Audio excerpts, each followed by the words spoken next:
અગાઉ આપણે શેર ફેરબદલીની વિધિમાં એટલે કે શેર ફેરબદલીના આધારે શેરના બે પ્રકારો જોયા.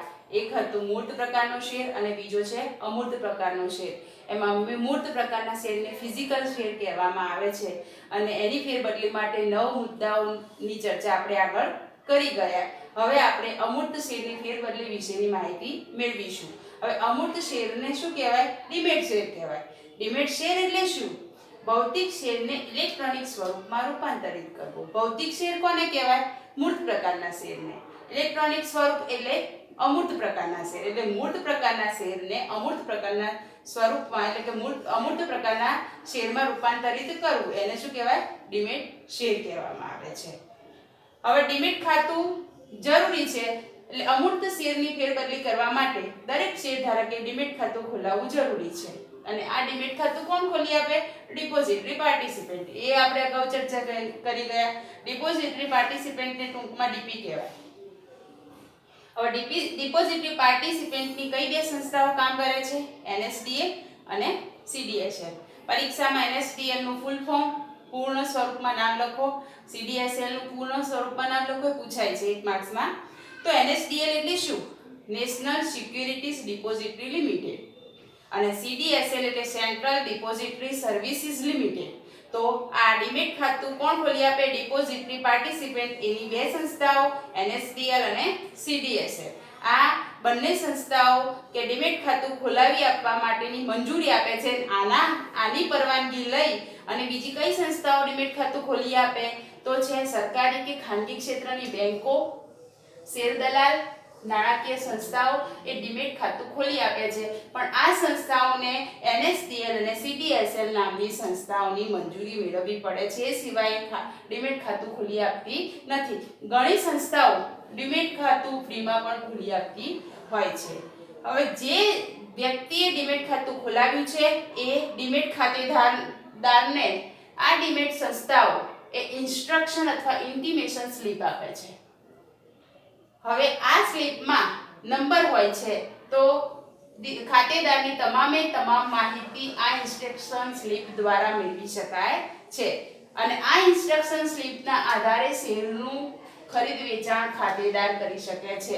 જેનું ખાતું જેણે ડીમેટ ખાતું ખોલાવ્યું હોય એ વ્યક્તિ ઇન્સ્ટ્રક્શન સ્લિપના આધારે શેરનું ખરીદ વેચાણ કરી શકે છે. અને કંપની ઇન્સ્ટ્રક્શન સ્લિપના આધારે એટલે કે એના નંબરના આધારે ખાતેદારની તમામ વિગત મેળવી શકે છે. તો આ શેરનું ખરીદ વેચાણ કઈ રીતે કરી શકાય અને ખરીદી અને વેચાણ કેવી રીતે થાય? તો ખરીદીની વાત કરીએ. હવે બેંક એકાઉન્ટમાંથી નાણાં ઉધાર થાય છે અને ડીમેટ ખાતામાં જમા થાય છે. જે વ્યક્તિ ડીમેટ ખાતું ખોલાવે છે એની બેંક એકાઉન્ટ સાથે પણ જોઈન્ટ કરવામાં આવે છે. એ ખાતેદારનું જે બેંકમાં ખાતું હોય એને ડીમેટ ખાતા સાથે જોઈન્ટ કરવામાં આવે છે. તો દાખલા તરીકે જે શેરધારકે 1500 શેર ખરીદી લીધેલા છે અને બીજા નવા 500 શેર ખરીદ્યા છે. તો નવા શેર ખરીદ્યા હોય તો એને એના પૈસા તો આપવા પડે. તો એ 500 શેરના જે પૈસા છે, જે નાણાં છે એ એના બેંક એકાઉન્ટમાંથી એ નાણાં ઉધાર થઈ જશે અને જે આને નવા શેર ખરીદ્યા છે એ શેર એ ડીમેટ ખાતામાં જમા થશે.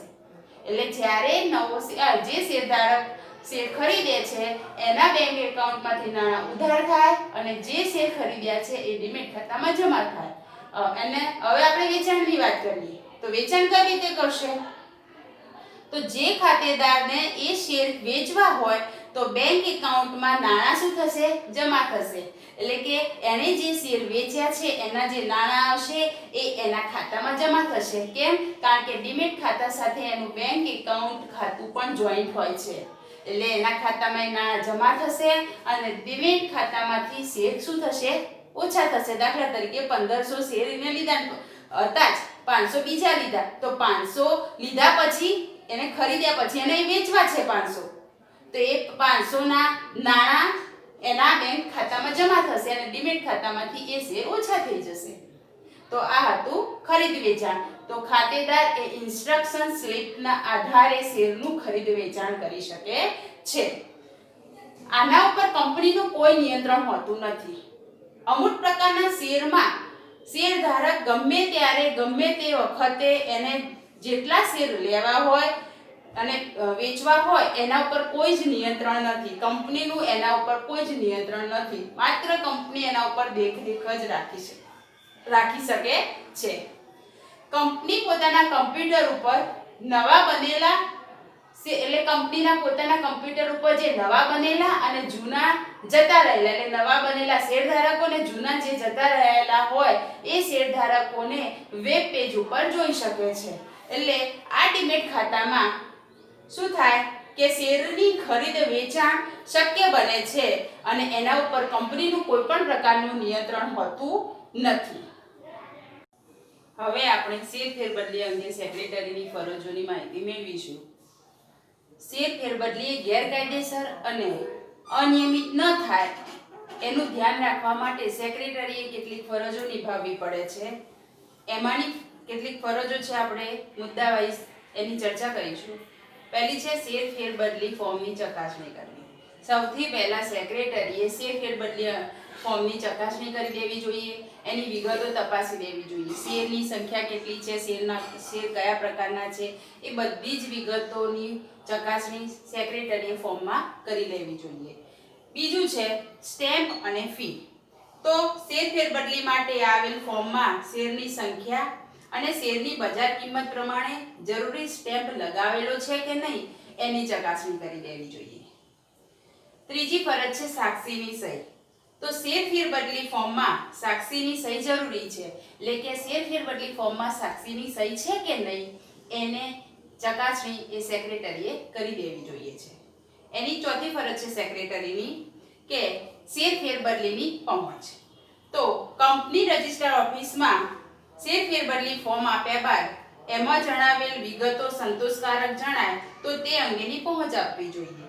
શેર ફેરબદલી ફોર્મ કંપની રજિસ્ટરમાં જ્યારે આપવામાં આવે ત્યારે એ બધી જ એ ફોર્મ આપ્યા બાદ તેમાં જણાવેલી જે વિગતો છે એ સંતોષકારક લાગે તો શેર ફેરબદલી ફોર્મની પહોંચ આપવી પડે છે શેરહોલ્ડરને. પાંચમી ફરજ છે સંચાલક મંડળનો ઠરાવ. તો શેર ફેરબદલી પત્રકમાં જણાવેલી વિગતો અને બાબતો યોગ્ય સંતોષકારક જણાય તો શેર ફેરબદલીની મંજૂરી આપવામાં આવે છે. તો સંચાલક મંડળની સભા બોલાવી અને એમાં શું કયો ઠરાવ પસાર કરવામાં આવે છે? શેર ફેરબદલીની મંજૂરીનો ઠરાવ પસાર કરવામાં આવે છે. એનું ધ્યાન રાખવાની જવાબદારી સેક્રેટરીની છે. સેક્રેટરીની છઠ્ઠી ફરજ છે શેર ફેરબદલી પત્રકમાં નોંધ કરવી. તો શેર ફેરબદલીની મંજૂરી મળી ગયા બાદ સેક્રેટરીએ શેર ફેરબદલી પત્રકમાં જરૂરી નોંધ કરવી પડે છે. સાતમી ફરજ છે સભ્ય પત્રકમાં નોંધ. શેરધારક દ્વારા રજૂ કરવામાં આવેલા શેર ફેરબદલી ફોર્મના આધારે શેર ફેરબદલી મંજૂર કરવામાં આવે છે. ત્યારબાદ સભ્ય પત્રકમાં આ અંગે નોંધ કરવામાં આવે છે. એટલે કે જેના નામે શેર ફેરબદલી થાય એનું નામ સભ્ય પત્રકમાં નોંધવામાં આવે છે. એ સભ્ય પત્રકમાં નોંધ કરવાની ફરજ એ સેક્રેટરીની છે. પછી છે નોટિસ મોકલવી. તો શેર ફેરબદલી મંજૂર કર્યા બાદ આ અંગે ખરીદનારને મંજૂરી અંગેની નોટિસ મોકલવી કે જે શેરધારકના નામે શેર ફેરબદલી થઈ છે એની ફેરબદલી મંજૂર થઈ ગઈ છે એની નોટિસ એ સેક્રેટરીએ જે તે ખરીદનાર વ્યક્તિને મોકલવી પડે છે. પછી છે નવા શેર પ્રમાણપત્ર આપવા. તો શેર ફેરબદલી મંજૂર થયા બાદ નવા શેર પ્રમાણપત્ર નવા શેરધારકને આપવામાં આવે છે. તો એ નવા શેર પ્રમાણપત્ર તૈયાર કરવાની ફરજ સેક્રેટરીની છે અને નવા શેરધારકને એને પહોંચાડવાની ફરજ એ પણ સેક્રેટરીની છે. ત્યારબાદ છે નિયમન પત્રનું પાલન. એટલે કે નિયમન પત્રમાં જે જોગવાઈઓ હોય એનું પાલન કરીને જ શેરની ફેરબદલી થઈ છે કે નહીં એ જોવાની ફરજ સેક્રેટરીની છે. એટલે કે સેક્રેટરીએ શેર ફેરબદલી કરતી વખતે નિયમન પત્રની જોગવાઈનું ઉલ્લંઘન તો નથી કરીને એનું ધ્યાન રાખવાની ફરજ એ સેક્રેટરીની છે. તો આ હતા 10 મુદ્દા એ શેર ફેરબદલી અંગે સેક્રેટરીની કઈ ફરજો છે. ફરી આપણે જોઈ લઈએ કે શેર ફેરબદલી ફોર્મની ચકાસણી સેક્રેટરીએ કરવાની, શેર ફેરબદલી ફોર્મમાં જરૂરી સ્ટેમ્પ લગાડેલો છે કે નહીં એ જોવાની ફરજ છે. પછી ફેરબદલી ફોર્મમાં સાક્ષીની સહી છે કે નહીં એ જોવાની ફરજ સેક્રેટરીની છે. જેના નામે શેર મંજૂર થયા હોય એને પહોંચ આપવાની એ જવાબદારી સેક્રેટરીની છે. સંચાલક મંડળની સભા બોલાવી એમાં ઠરાવ પસાર કરવો શેર ફેરબદલી મંજૂરી કરાવવા માટેનો. એ જવાબદારી સેક્રેટરીની છે. શેર ફેરબદલી પત્રકમાં નોંધ કરવાની જવાબદારી સેક્રેટરીની છે. ત્યારબાદ સભ્ય પત્રકમાં નોંધ કરવી, પછી નોટિસ મોકલવી, નવા શેર પ્રમાણપત્ર આપવા એ સેક્રેટરીની ફરજ છે. અને નિયમન પત્રનું પાલન થયું છે કે નહીં એ જોવાની ફરજ એ સેક્રેટરીની છે. હવે આપણે જોઈએ કે જે દર વખત પૂછાય છે કે શેરનું કાયદાકીય અથવા તો ફરજિયાત હસ્તાંતરણ. આમાં કોઈ વ્યક્તિ પોતાના શેર બીજાને સ્વેચ્છાએ આપતો નથી, પણ શેરની ફેરબદલી કાયદેસર રીતે અથવા તો અદાલત દ્વારા કરવામાં આવે છે. એટલે કે શેરની માલિકી હકની ફેરબદલી આપોઆપ જ થાય. કેવી રીતે આપોઆપ? ક્યારે થાય? કોઈ વ્યક્તિ મૃત્યુ પામ્યો હોય, અસ્થિર મગજનો જાહેર થયો હોય, નાદાર જાહેર થયો હોય, કોઈ વારસદાર ના હોય, તો એ શેરની ફેરબદલી એ વ્યક્તિ છે જ નહીં, તો એ કેવી રીતે કરી શકે? તો એ શેરની ફેરબદલી અદાલત દ્વારા કરવામાં આવે છે. એટલે કે આપોઆપ થાય છે, અદાલત દ્વારા કરવામાં આવે છે. એને કાયદાકીય હસ્તાંતરણ અથવા ફરજિયાત હસ્તાંતરણ એટલે ફેરબદલી કહેવામાં આવે છે. એના 5 સંજોગો છે. દર સાલ પૂછાય છે, મોસ્ટ આઈએમપી પ્રશ્ન છે, 3 માર્ક્સમાં પૂછાય છે. પહેલો સંજોગ છે કે શેર હોલ્ડરનું વસિયતનામું ન હોય. હવે જે શેર હોલ્ડર છે, જેના નામે શેર છે, એને વસિયતનામું જ ના કર્યું હોય, પણ એનો કાયદેસરનો જે વારસદાર હોય એ વારસાનું પ્રમાણપત્ર બતાવીને અદાલતને પોતાના નામે શેર કરી શકે છે. એટલે કે આ કાયદેસરના વારસદારે અદાલતમાં શું રજૂ કરવું પડે છે? એની વારસાનું પ્રમાણપત્ર. એના આધારે શેરની ફેરબદલી થાય છે. બીજો સંજોગ છે વસિયતનામું ન હોય અને કાયદેસરનો વારસદાર ના હોય. હવે એવો શેર હોલ્ડર છે કે જેને વસિયતનામું નથી બનાવ્યું અને એનો કાયદેસરનો વારસદાર નથી, તો હવે એ જો મૃત્યુ પામે તો એના શેર કોને આપવા? તો અદાલત કોઈ રિસીવર કે રિસીવરને ગુજરાતીમાં વહીવટદાર કહેવામાં આવે, એની નિમણૂક કરે છે. એટલે કે એના નામે શેર ફેરબદલી કરવામાં આવે છે અને બધી જ જવાબદારી અદાલતે રિસીવરને કે વહીવટદારને આપે છે. ત્રીજો સંજોગ છે કે શેરધારક નાદાર જાહેર થાય. એટલે કે શેરધારક ઉપર દેવું થઈ ગયું હોય, નાદાર એટલે દેવું થઈ ગયું, તો એના શેરની ફેરબદલી માટે અદાલત કોઈ રિસીવરને કરવાની કહે છે. એટલે કે રિસીવરની નિમણૂક કરે છે. એ રિસીવરના નામે કરી દે છે એ શેર, અને તમામ જવાબદારી એ શેર હોલ્ડરની, જે નાદાર છે એ શેર હોલ્ડરના શેરની બધી જ જવાબદારી રિસીવરના માથે જાય છે. એટલે કે એની ખરીદ વેચાણ બધું જ રિસીવર કરે છે. ચોથો સંજોગ છે અસ્થિર મગજનો જાહેર થાય. હવે શેરધારક કોઈ હોસ્પિટલ દ્વારા એ અસ્થિર મગજનો જાહેર થયો હોય કે માનસિક બીમાર હોય એવો જાહેર કરવામાં આવ્યો હોય, તો એ પોતાના શેરની ફેરબદલી કરવા સક્ષમ નથી. એ માટે અદાલત શું કરશે? કોઈ ટ્રસ્ટી કે વાલીની નિમણૂક કરશે અને એ શેર ટ્રસ્ટી કે વાલીના નામે કરી દેશે. એટલે કે એ શેર ફેરબદલી ટ્રસ્ટી કે વાલીના નામે થઈ જશે. એટલે એ શેરની જે અસ્થિર મગજનો વ્યક્તિ છે એના નામના શેર એ ટ્રસ્ટી કે વાલીના નામે થઈ જશે અને એ શેરની બધી જ જવાબદારી એ ટ્રસ્ટી કે વાલીને માથે હશે. 5મો સંજોગ છે કે શેરધારકનું મૃત્યુ થાય. હવે જેના નામે શેર છે એ શેરધારક જ મૃત્યુ પામે તો શું કરવાનું એના શેરના? તો એ શેરની ફેરબદલી એના વારસદારના નામે થશે અને એ વારસદાર જો એ અદાલતને વારસાનું પ્રમાણપત્ર બતાવે તો અદાલત એના નામે શેર કરી દે છે.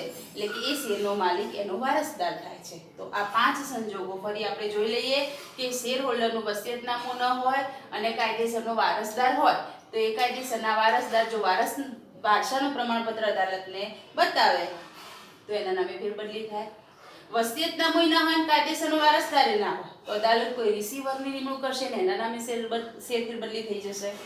શેરધારક નાદાર જાહેર થાય, એટલે કે દેવું ચૂકવી શકે તેમ ના હોય, તો એ માટે અદાલત કોઈ રિસીવરના નામે ફેરબદલી કરી દેશે. વ્યક્તિ અસ્થિર મગજનો જાહેર થાય તો અદાલત કોઈ ટ્રસ્ટી કે વાલીના નામે ફેરબદલી કરી દેશે.